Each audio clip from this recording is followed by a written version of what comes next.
What's up, people? I am back in my house now. But I figured, I had to do video yesterday, two of them, because I didn't do a video for a few days. But yeah, I'm back over here. Today I'm reviewing Wayne's World. This is a video I was supposed to do Friday, but I didn't end up doing it. But before I go into it, I'm gonna go into what I'm gonna be doing this week. I'll be doing this video today. I might do something later. Maybe if something comes up, but if I don't, I'll do that video tomorrow.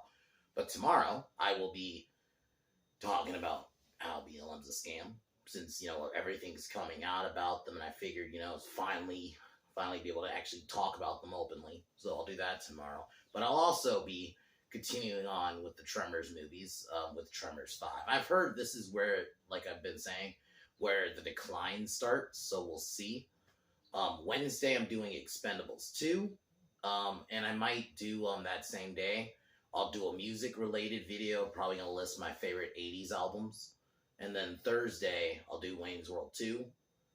And then I think that'll be it for the week. I might do something Sunday, but yeah, that'll be it most likely. That's my schedule so far for this week.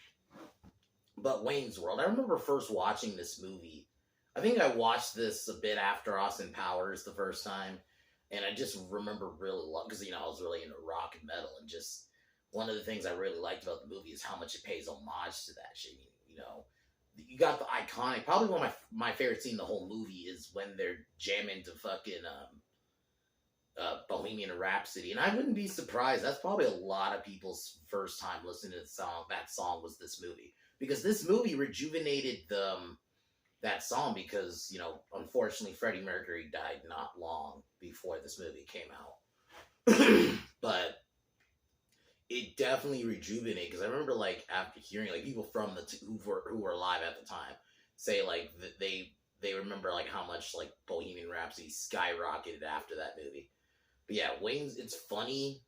The dynamic between Mike Myers and Garth is fucking great. And Garth is an all-around fun character. I actually think he's funny in his own way, I would say definitely Wayne's the best character, but I do really like Garth. I thought his humor is kind of funny. It was just a fun movie. And it's based off an SNL sketch, which this was actually when SNL was good. But, so basically they have a show called Wayne's World, which they do from Wayne's parents' basement. Benjamin Cain, which is Rob Lowe, who I actually really dug. He's the asshole in the movie, but he's kind of a fun one. I really had fun with this character in this movie. But yeah, he sees them and basically wants to hire them, while I actually dug Stacy too, who was that's Wayne's ex-girlfriend, who's crazy and is always trying to get. I'm not gonna lie, she was pretty funny. This was that era of comedy when they didn't beat a joke to death, they knew how to balance the humor back then.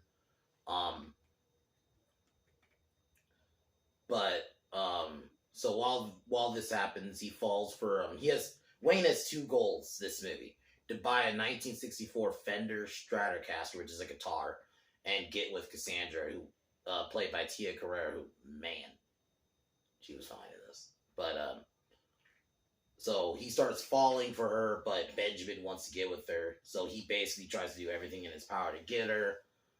Wayne eventually gets fired, and basically has to try to get her back. Yeah, the thing about this movie is it's simple. I actually like the second one, which I heard didn't really do as good, but I did like the second one for what it was. I thought it was a fun sequel. It's not as good as this one from what I remember, but I thought it was a fine movie. But, yeah, I definitely would recommend. If you like Mike Myers, I would watch this movie. It's simple. It's only an hour and a half. You have some fun characters in it. Very awesome soundtrack. I mean, not just Queen. You have Alice Cooper, who actually has a fun scene in the movie, too. And that's where we get the "We're Not Worthy" scene, which is fucking great. But yeah, all around great soundtrack. So great movie. So I'll be talking about Wayne's World 2 on Thursday. But yeah, Wayne's World is just a fun movie. And I'll definitely, more when I get to Wayne's World 2, talk about why there shouldn't be a Wayne's World 3. Because I just don't. I'll talk about it a little bit in this video, but definitely Wayne's World 2. There should not be a Wayne's World 3, but I'll talk about that later. But other than that, I'll kick off the video.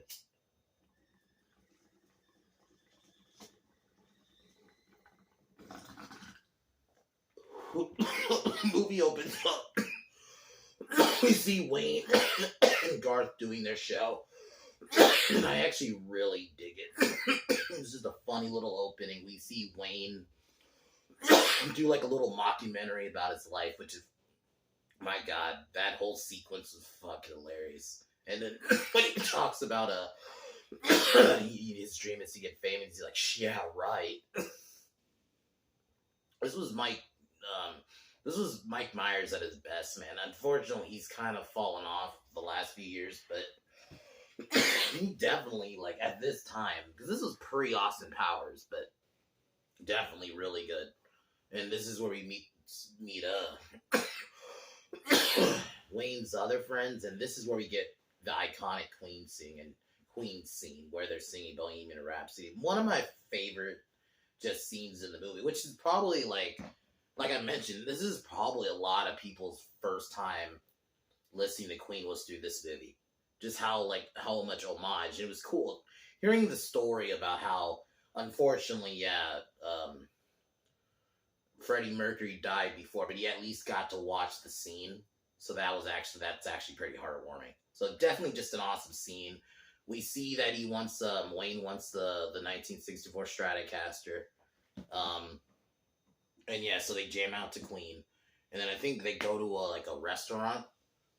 This is where we meet Ed O'Neill. It was cool seeing Ed O'Neill in this. I remember rewatching this the first time. I mean, what the fuck, Ed O'Neill's in this? Because at the time, it was just, not when I rewatched it was the first time when I watched it. Because I had already watched Married with Children. And it was just weird seeing Ed O'Neill, like, at this time anyway. Because he was still doing the show. It's so weird seeing him in something that's not Married with Children. He's fucking great in this, though. His little cameo. Because he has, like, one other scene. He's fucking great in it. But this is where we meet Stacy, who, honestly, her gag was pretty funny. And, like, I think the problem is if they were to do this movie today, they would beat that character to death. Like, they would have her show up, like, every 5 minutes. I think one of the reasons that her character worked was they did her gag, like, I think, like, 3 or 4 times. Like, and it was spaced out. They didn't beat the joke to death like they do, unfortunately, in a lot of current comedies. They just beat a joke to death. To where, like, and the thing is, a joke can be funny, but they will, like, overdo it over and over again. So I did like her in this movie. So she bought him, like, a gun rack, and he doesn't own guns. It's fucking great. So whoever the actress is, I gotta give it to her that she played a nice, funny role. So they decide to head over to a club, and this is where, Wayne sees Cassandra for the first time, and he starts falling for it. And the first thing he does when he sees, like, she even, like, because there was, like, a bar fight, and she, like, beats up on a guy, and he makes a kung fu fighting joke. I was done, dude. This is one of those things, like, this movie would not be made now, unfortunately, because shit like that, you can't make jokes like that now, and that's why I think I did a video similar, like, years ago, but I would probably make it again. Why comedy sucks now. Like, I think that can be a very interesting discussion because, yeah, even this movie, which I would really say is, has PG-13 moments, but it's not like, they're not cursing every 5 minutes. It's not, I wouldn't call it raunchy humor at all. And it's like, we wouldn't even be able to get that now. But I definitely enjoyed, like, the dynamic between him and Cassandra when it starts growing. And she's actually a legit, Tia Carrera, gotta give it to her as a legit singer.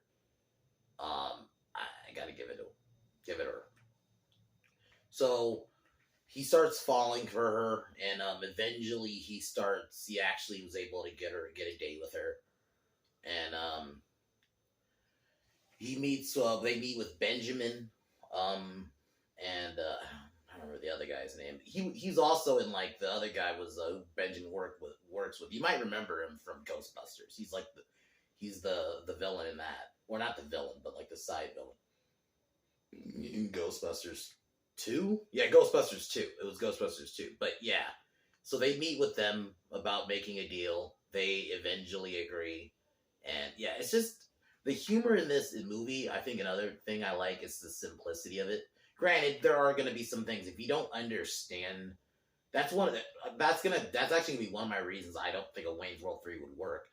If you don't get the references, you're not gonna get the movie. That's why I just don't think a Wayne's World 3 just wouldn't work. But I'll go into more of that later. But so they agree for a deal for 5,000 to do the show, and him and Cassandra go to this music store to buy the guitar, the Fender Caster. And I'll admit that scene where he buys it is fucking funny. He tries to play Stairway to Heaven, and the store owner's like, no, and then he points to a sign and it says, no Stairway to Heaven. It's fucking great. It's just an awesome movie. Like, this simple humor. And but like I said, so Benjamin, because he wants to get with Cassandra, like, so he tries to get like the boy. There's a scene where before that they go to like I think like his like a nice apartment, and we get like a funny Star Trek joke if you understand it. He sends the boys away to an Alice Cooper concert, and this is where we get our Alice Cooper cameo, which was awesome. I'm like I said, I like Alice Cooper. I'm not as big into him, but he's definitely a legend. And I thought his fucking cameo here, and he's like talking about like the history of Milwaukee and shit. I thought that was funny. And then we got the "We're Not Worthy" scene, which is fucking funny. So, so while doing the show, we get the funny sponsor ads where they try to act like they're not sponsored. It's fucking great.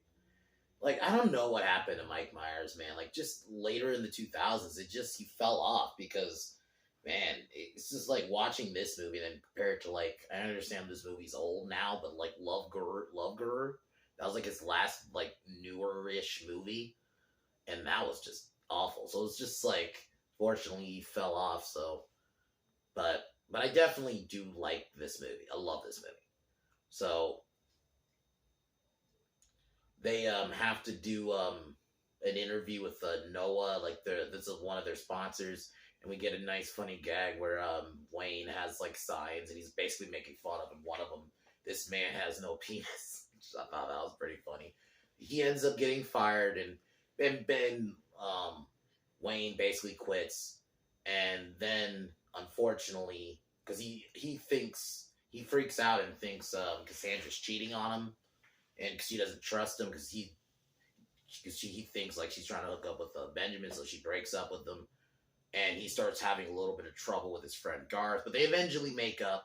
We get a funny gag where they open the door because they're trying to figure out a plan, right, to get Cassandra back. And Wayne opens the door, and it was like Garth asks, like, "Is it like something to help us?" And it's like, "No, he just wanted to do like think about a funny scenario." It's just. Like, this movie's fourth wall breaking is so fucking great. It really is.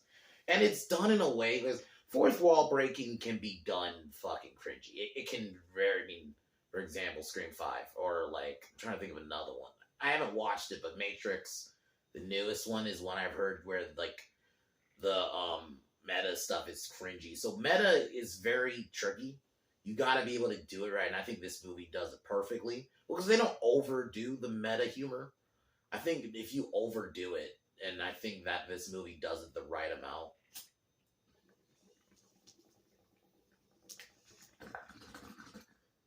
So he tries to, Wade goes to Crucial Taunts, I think it's their band, photo shoot. Tries to tell her Benjamin's plan. She initially doesn't believe him, but she eventually realizes he's telling the truth, so they drive off. While one of Wayne's cop friend, who you see early throughout the film, pulls over Benjamin, and basically gives him a fucking booty check. It was funny. And we get a little gag where we see a T-1000, where we see Robert Patrick, but I thought that was pretty funny because he stopped Wayne, and he has like a picture of Wayne. Have you seen his? It's basically the guy, the scene for you from T2. I thought that was funny.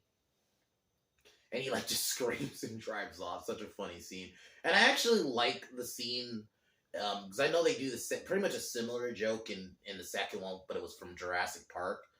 I've seen a couple people who actually didn't like that one. They felt like that was just the same gag, but I thought it was fine. But so yeah, they managed to try to make a signal to Frank Sharp, I think was the guy's name. He's like this record dealer. You know, he's this record owner, and he wants to. So one scenario, because this movie basically has three endings, like joke ending, the bad ending where basically Benjamin makes it back in time, and Cruz Raton doesn't get their deal, and she breaks up with Wayne and gets with Benjamin. And then the second ending is like a Scooby-Doo ending. It's basically Benjamin in a fucking costume, which is pretty funny. And then the real ending, which is their mega happy ending, where she gets her deal and Benjamin learns his lesson. And then they have like a little joke in the end, and then the movie pretty much ends with Wayne and Garth talking in the credits, which is fucking awesome. I thought it was a very unique way to end the movie. It's just a fun, simple movie, and I miss comedies like this. And the thing is, it's not the most edgy humor in the world, but the thing is, you wouldn't be able to do some of these jokes. You wouldn't be able to do now. And